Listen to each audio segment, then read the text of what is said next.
تمام لعنت کرنے والوں کی لعنت، اور قیامت کے دن اللہ تعالیٰ نہ اس کا کوئی فرض قبول کرے گا نہ کوئی نفل قبول کرے گا۔ اب یہ اس پہ کم از کم بخاری مسلم میں 50 احادیث ہیں حرمت مدینہ کے اوپر، وہ میں فی البدی 1 گھنٹہ لگ جائے گا بیان کرتے ہوئے، لیکن میں نے یہ چند ایک چیزیں آپ کے سامنے رکھی تاکہ آپ کو اس ایشو کی سینسٹیوٹی کا اندازہ ہو۔ یہ کوئی عام معاملہ نہیں ہے، قطعاً نہیں ہے۔ اب آ جائیں جو کچھ پی ٹی آئی والوں نے اور عمران خان صاحب کے قریبی وزراء نے جو اس واقعے کے اوپر جس طرح کا رد عمل دیا، تو معذرت کے ساتھ یہ ٹوٹلی انہوں نے نہ صرف مس ہینڈل کیا اس ایشو کو، بلکہ گناہگار بھی ہوئے اور ایک بہت بڑا جرم کیا ہے جس کی معافی سب سے پہلے انہیں اللہ سے مانگنی ہوگی، اس کے بعد قانون کے دائرے میں جو کچھ بھی ان کے لیے بنتا ہے وہ ایک الگ بات۔ ان کو اندازہ نہیں تھا، یہ سمجھتے تھے کہ ہم عمران خان صاحب کی جو پاپولیرٹی ہے اس کی آڑ میں اس ایکٹیویٹی کو چھپا لیں گے، اور جب تک عوامی رد عمل سامنے نہیں آیا تھا ان کے چند نااہل قسم کے وزراء اس کو کیش کروا رہے تھے کہ یہ ہماری کامیابی ہے کہ حرم مدینہ کے اندر اس طرح کی ایکٹیویٹی پرفارم ہوئی۔ وہ تو جب میڈیا کے اوپر اور جو نیوٹرل لوگ تھے، جس طرح ہمارا یہ پلیٹ فارم ہے، ہم نے اس کی مذمت کی تو انہیں پھر اندازہ ہوا، پھر کئی لوگوں نے اپنی ٹویٹس بھی واپس لیں اور بیک فٹ کے اوپر گئے۔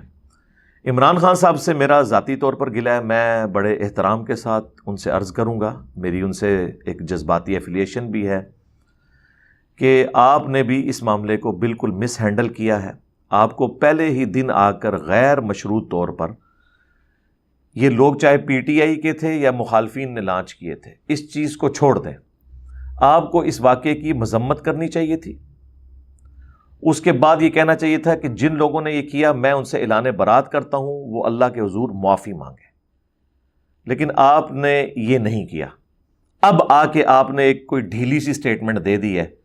کہ میں تو ایسا کام کرنے کا سوچ بھی نہیں سکتا، لیکن یہ بھی وہ مذمت نہیں جو آپ سے ریکوائرڈ ہے۔ دوسری طرف تو آپ پورا مدینہ شریف اس میں ننگے پاؤں پھرتے ہیں، اور آپ کے وزراء کہہ رہے ہیں کہ یہ پریمیسز تھا لیکن ایگزیکٹلی وہ نہیں تھا، وہ اندر والی باؤنڈری کے اندر ہی تھا سب کچھ، پورا مدینہ شریف ہی حرم ہے۔ یہاں تو ہمیں بتایا جاتا ہے کہ جی مدینے کی گلیوں سے، کانٹوں سے، درختوں سے بھی ہمیں محبت ہے، اور پھر اس طرح کے لیم ایکسکیوزز ڈیوائز کرنا۔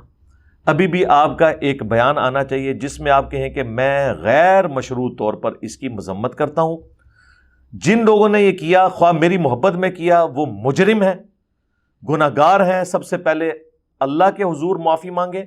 اس کے بعد گورنمنٹ سے اپیل کی جاتی ہے کہ نادرا کے ذریعے انہیں آئیڈینٹیفائی کریں، ان کے اوپر قانون کے مطابق جو بھی سزا بنتی ہے وہ دیں۔ یہ آپ کو خود اپنے آپ کو پیش کرنا ہوگا اس حوالے سے کہ اگر یہ میرے لوگ بھی ہیں تو انہیں پکڑا جائے اور سزا دی جائے۔ اب آ جائیں جن لوگوں کے اوپر ایف آئی آر کٹی ہے، جو آپ نے 295C کا ذکر کیا، میں نے وہ پوری ایف آئی آر بڑے غور سے پڑھی ہے، اس میں 295C نہیں ہے، 295A ہے اور چند ایک اور دفعات ہیں۔ 295A بھی کافی خطرناک ہے، بلکہ خطرے ناک ہے، کیونکہ وہ مقدسات کی توہین کا معاملہ ہے۔ 295A کے انڈر آتا ہے، اور اس میں بھی 10 سال کی سزا ہے، اور اس میں ضمانت بھی نہیں ہوتی۔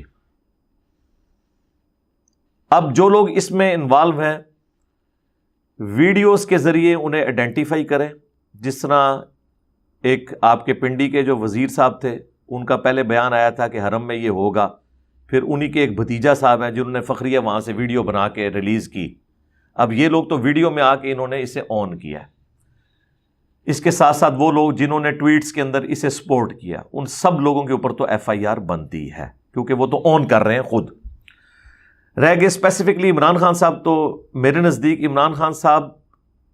نے ابھی تک اسے آن نہیں کیا ڈائریکٹلی کہ میں نے یہ کروایا ہے، بلکہ اب وقت کے ساتھ ساتھ وہ ڈھیلے پڑتے جا رہے ہیں۔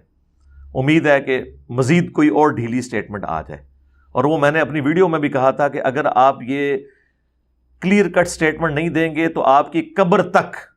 یہ آپ کو ہانٹ کرے گی چیز، اور قبر و آخرت میں جو معاملہ ہونا ہے وہ تو ایک الگ بات۔ وہ اللہ اور بندے کا معاملہ ہے، یہاں آپ کی جان نہیں چھوٹے گی۔ تو غیر مشروع طور پر آپ اس حوالے سے اعلان برات کر دیں۔ عمران خان صاحب کے اوپر ایف آئی آر میں نام رکھنا میرا خیال ہے یہ زیادتی ہے، میں اسے کنڈیم کروں گا، اور میں جو انٹیریئر منسٹر ہیں ان سے بھی ریکویسٹ کروں گا کہ سورۃ المائدہ میں اللہ تعالیٰ نے واضح طور پر فرمایا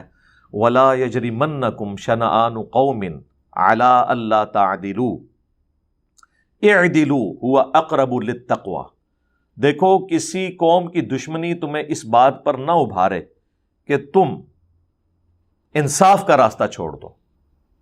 عدل کرو، یہی تقوی کے قریب ہے۔ یہی وہ پورشن ہے جو ہماری عدلیہ کے باہر بھی لکھا ہوتا ہے، جو رات کو 12 بجے بڑوں کے لیے تو کھل جاتی ہیں، چھوٹوں کے لیے نہیں، اور لاکھوں کیسز پینڈنگ پڑے ہوئے ہیں۔ کاش اس طرف بھی یہ لوگ توجہ دیں۔ اور یہ اسپیسیفکلی آیت مسلمانوں کو کہا گیا کہ آپ نے مشرکین عرب جو پکے کافر تھے، مسلمانوں کے دشمن تھے، ان کی دشمنی بھی آپ کو اس پہ نہ ابھارے کہ آپ ان کے ساتھ بھی زیادتی کریں۔ تو عمران خان صاحب تو ہمارے کلمہ گو مسلمان بھائی ہیں، باقی سارے پی ٹی آئی والے، نون لیگ والے، جتنے لوگ ہیں یہ سب مسلمان ہیں، کلمہ گو ہیں، تو ان کے ساتھ تو بدرجہ اولا ایسا ہونا چاہیے کہ آپ ان کی دشمنی میں کسی ریڈ لائن کو کراس نہ کریں۔ یہ میرا مشورہ ہوگا۔ اور ساتھ ہی ساتھ یہ جب اس طرح کی کمپین چلتی ہے کسی پولیٹیکل لیڈر کے خلاف تو عدالتوں سے وہ بری بھی ہو جائے، عوام اسے معاف نہیں کرتی ہے۔ عمران خان صاحب اس معاملے میں تھوڑا لیٹ ہو گئے ہیں، لیکن ابھی بھی کچھ نہیں بگڑا، فوراً غیر مشروط آ کے اس سے اعلان برات کریں۔ ادروائز آپ کو پتہ ہے کچھ عرصہ پہلے ہمارے اسی ملک پاکستان میں پنجاب کے گورنر کو اسیسینیٹ کر دیا گیا تھا۔ میں تو اب عمران خان صاحب کی سیکیورٹی کے حوالے سے بھی کافی پریشان ہوں، جو ان کے ساتھ اٹیچ ہے، اس کو بھی بڑا دقت نظر سے دیکھنے کی ضرورت ہے۔ تو اس وقت عمران خان صاحب اسپیسیفکلی بہت ونریبل ہو چکے ہیں، انہیں پبلک گیدرنگز میں اس طرح سامنے فی الحال نہیں آنا چاہیے جب تک کہ یہ ایشو ٹھنڈا نہ ہو جائے، اور یہ ایشو ٹھنڈا انہوں نے خود ہی کرنا ہے غیر مشروط اعلان برات کرنے کے بعد، ادروائز یہ ایشو ٹھنڈا نہیں ہوگا۔ ہمارے پولیٹیکل لیڈرز کو، ہمارے مذہبی جماعتوں کے لیڈرز کو اس وقت میچورٹی کا مظاہرہ کرنا چاہیے، کوئی ایسی ایکٹیویٹی پرفارم نہ کریں کوئی مذہبی کارڈ کے طور پر کہ کسی کی لائف جو ہے وہ ونریبل ہو جائے۔ اس کی ہم ڈنکے کی چوٹ کے اوپر مخالفت کریں گے، خواہ وہ عمران خان صاحب ہوں، خواہ نواز شریف صاحب ہوں، خواہ مولانا فضل الرحمان صاحب ہوں،